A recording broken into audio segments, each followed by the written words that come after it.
Hi everyone and welcome back. Today we're going to go ahead and look at motion in one dimension. So let's go ahead and get started with the idea of kinematics, and that is going to be the study of motion without considering its causes. So right now we're just considering what is going on in terms of motion, okay? We're not asking about what's causing this motion. We'll get to that later on when we start to look at forces. Okay, so the first thing we need to talk about is position, and that is usually labeled by an X, and that's going to be where an object is at any particular time. And it's usually, or it's going to be the position relative to a convenient time or convenient frame of reference. So you want to make sure that you set up your problem in such a way that makes it easier. Okay, so a convenient frame. So say I'm looking, I don't know, at this here, okay, and I'm saying that this person moved from here to there, just a straight line, okay. What makes it easier is if I say my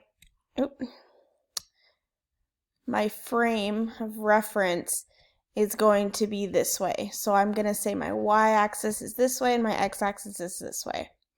Okay, this is what I mean by setting up a convenient frame of reference. Okay, we could also just do it this way that we're used to seeing, but we'll get through that.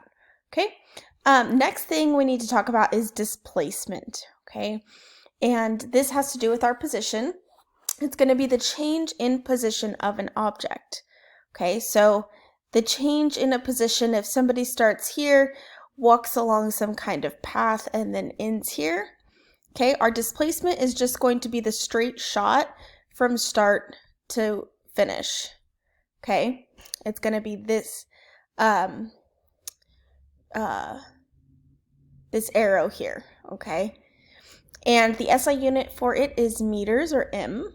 Okay, and this can be positive or negative, and that depends on the direction. So if we label our axis as so, they moved in the positive X direction, right? But if they start at the end and they go along and they end over here, that means it would be a negative direction. Okay, so it depends on the direction, okay, your positive or negative displacement. Okay, and here is the equation of displacement. It seems pretty simple. Okay, the change in X, that's what that delta means. Delta, means change. There we go. Sorry, this thing is kind of wonky right now. So delta means any kind of change. So we have a change in X. Okay, our change in position is going to be our final position minus our initial position. Okay, so it may be labeled this way, X sub F and X sub I, or it may just be labeled as X and X naught. The naught here, or the 0, is going to be our initial position. Okay, any kind of initial circumstance we have. Okay, now we have another idea called total displacement, and that's going to be the sum of the individual displacements. Okay, so if we, let's see,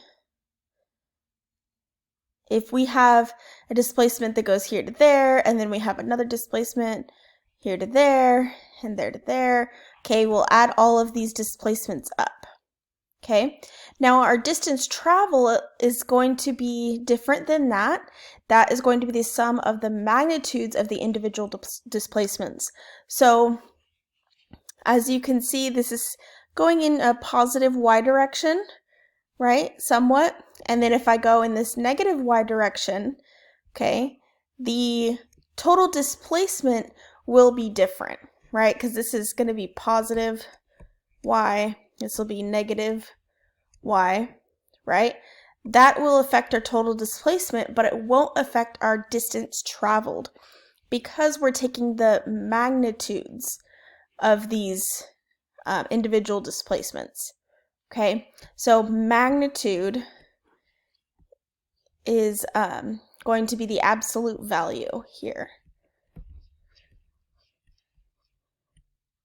Okay, that's what that means. The magnitudes are going to be the absolute value.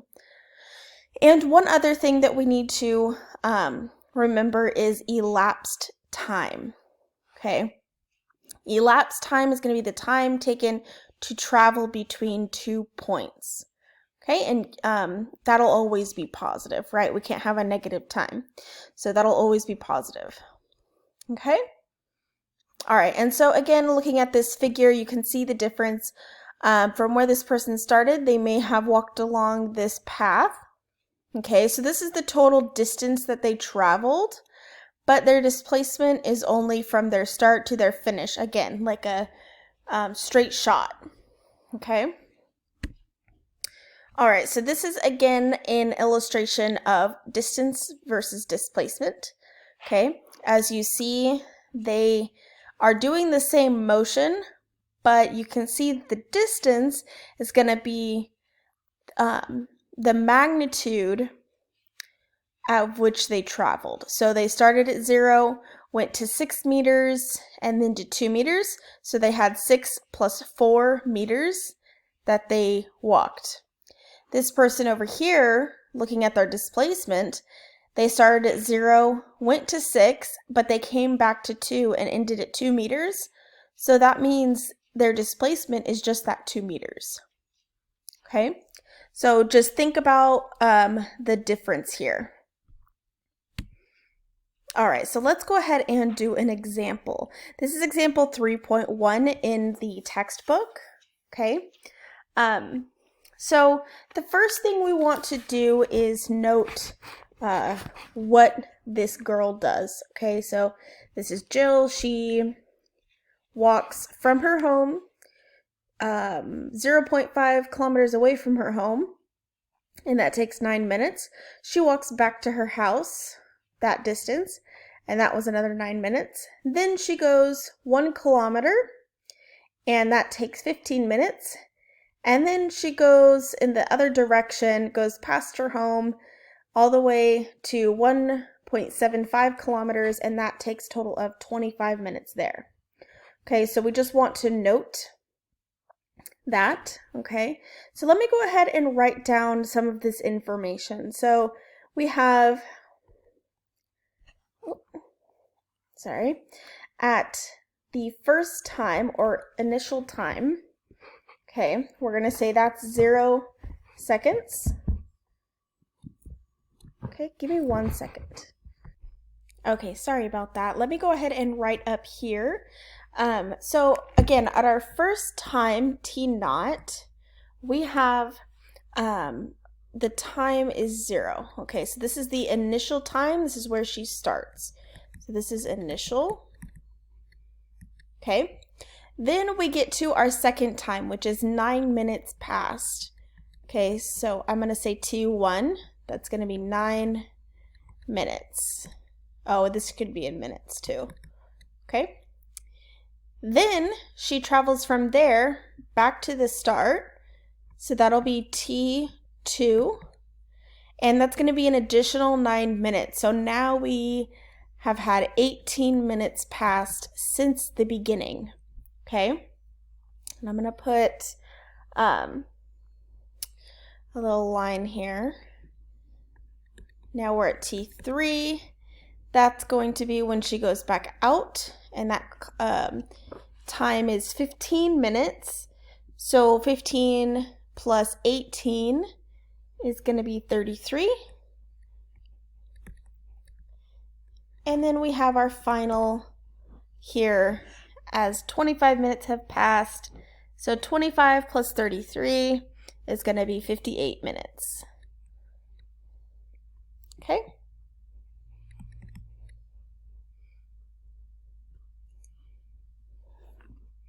All right, so now that we have our times, now we need to associate those with a distance, or not distance, but position. Okay, so we're going to say x naught. We're going to say, okay, she started at 0, right? She started at 0 meters at her house. We're going to call that 0. Now, her first position is 0.5 kilometers. Okay, this should be in kilometers. Okay, x2 is going to be when she went back home. So now she's back at the origin. So if I set, let me get another pin color out. If I can.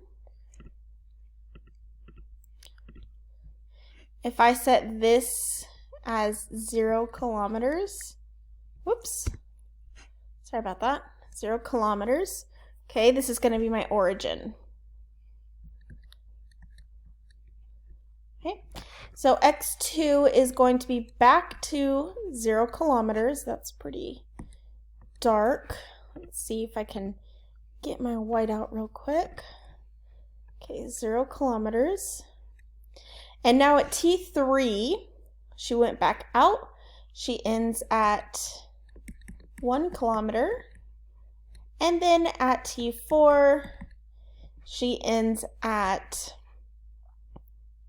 it's not going to be 1.75. That's the total distance she traveled from over here. So we have 1, right? 1 minus 1.75. So her position is negative 0.75. Okay, so this is what position she's at from the origin here. We're setting home as her origin. Okay. All right, so this is the major setup. So we just want to note all of that stuff down. Then we can start answering the problems. Okay, so the first part says, what is Jill's total displacement to the point where she stops to rest? And that's her last stop. Okay, so what is her total displacement? So let's go back, and total displacement, the equation is here. Okay, our total displacement is going to be the sum of all of the individual displacements. Okay, so for A, total displacement, delta x, so total, is going to be the sum of each individual displacement. Okay, so we need to figure out what each of these individual displacements are. So delta x 0 is just 0 since they didn't move yet. Okay, Jill did not move. Okay, delta x1 is going to be from x1 to x naught. Okay, so what is the total displacement here? This is going to be 0.5 kilometers minus 0 kilometers, or just 0.5 kilometers. Okay, that's how much, or what her displacement is from the first point to, from the initial point to the first point. Okay. Now for delta x2, it'll be x2 minus x1. Okay, so she starts at x1, so this point here, which is going to be 0.5, and she ends back at the origin, or 0 kilometers. So this is going to be 0 minus 0.5. Okay, so her displacement from here to here is going to be negative 0.5 kilometers. Okay. All right, then we have delta x3. That is going to be x3 minus x2. So x3 is 1.0 and x2 is 0. Okay, so her total displacement is 1.0 kilometers. And we will have to pick this up in the next video. Okay.